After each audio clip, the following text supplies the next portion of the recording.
Hi, it's Dave Oates, Head Researcher at FinderMonkey. Just wanted to answer a question today, which is something that keeps cropping up a lot at the moment, which is how do people use DNA to find birth relatives, particularly birth fathers? It seems to be particularly useful for. So I want to try and answer that. I've answered it before, but try and go in a little bit more detail for people who don't really understand how that might work. Now, DNA, as you probably know, is unique to each individual, but you can trace, it links back to relatives. So what a lot of people are doing now is having family history DNA tests. So that's initially a DNA test that helps you understand where in the world your DNA comes from historically, what parts of the world your DNA originates in, where your ancestors may have come from.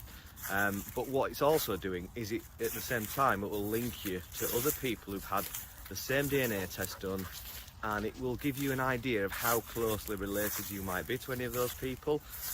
So typically you will find it will be related in cousins, so it will tell you are a first, second, third, fourth, fifth, sixth cousin, something like that, or depends on the system, depends on the website that you used to have the DNA test done, will give you a different sort of degree of accuracy of how closely related you are. But the key thing is it will relate you to people who've had the same DNA test done that are related to you. Now, if you're looking for a birth father and you know who your birth mum is, then it's really helpful if you have a DNA test done, then to have it also have somebody else within your family have the same test done. So a birth mother, for instance, if you can get them to have the same test done, because what that enables you to do is immediately disregard any shared matches. So anyone who you both share DNA with means there must be a maternal relative. If there's people who your mother doesn't share DNA with, but you have a connection to that person, then you know it's got to be on the paternal side.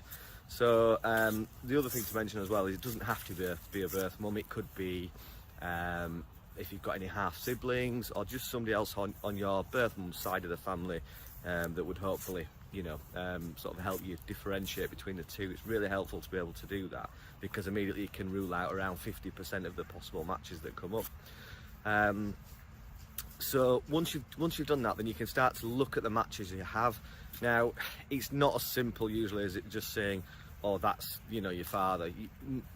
Websites such as Ancestry will tell you if your cousin match and how closely related. As I've said, it will, if you have a parent on there, it does say parent or child as the relationship, so it is that accurate when the relationship's that close.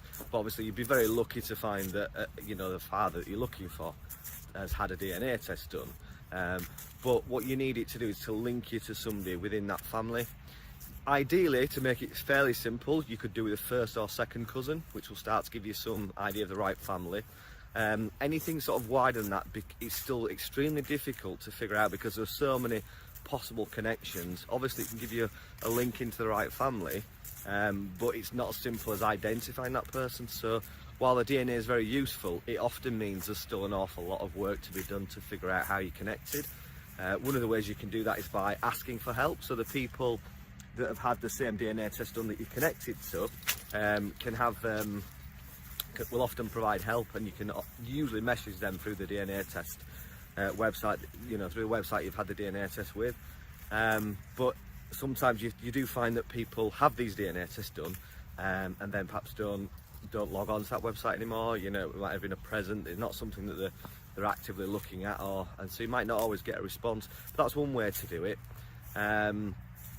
We help people a lot now, providing a support where we'll look at the family tree, look at the connections, do some research, genealogical research, to try and figure out more about that family. And a number of occasions we've had success in identifying a number of males within a family who could fit the description of the person that we're looking for. Sometimes you have other little snippets of information. So if you know that the person looking for was of a certain age and in a certain area at a certain time, and you find that somebody within that family tree who fits that description, then you can start to kind of focus in on who you think it might be. But then it's still a case of having to trace that person, find that person if you want to get in contact. And ultimately, often the only way you will get the definitive answer of who the right person is through contact with the person themselves, and hopefully they would acknowledge who they were, or through a close relative of theirs who would also help you establish if it is the right person or not. So I hope that kind of answers a little bit more about how it works. In terms of the best website to use, we always say Ancestry, and the reason is it basically is they've got the biggest database, so effectively you're going to get more matches. Ancestry, when you buy their test, so you buy a test through their website usually. I think it's also available on some other places like Amazon. I think you can buy them from there. They send you a test kit, very simple. You spit into a test tube, you put the lid on, put it in a bag that they send you, send it off. You register your DNA testing kit, so you have to have an Ancestry log on, an Ancestry account. It's free to set up an Ancestry account, although if you want to search a lot of records on Ancestry, you do need a membership, which is relatively inexpensive, if it's something that you're really trying to do to get help with. The other thing to mention about Ancestry as well is when you're using it, if you're trying to message people through the website, you do have to have a subscription to do it. Otherwise, it will let you send a message, but actually it doesn't send it. So the person never gets that message. So it's important to be aware of that, because I don't think it's always so obvious. The other thing, I was go back to the point I was making before, using Ancestry. The reason we use it is because it's the largest database of these DNA tests, but there are many other useful websites. Obviously, it's going to be hard to know which would be the best for you to use until you start using it, but I would always start with Ancestry, because they will allow you to download what they call the raw data of your DNA from their website. So you can download this file, and then many other websites that offer the same DNA tests will allow you, free of charge, to upload your DNA to their website, and that will ultimately spread the amount of matches you could potentially get.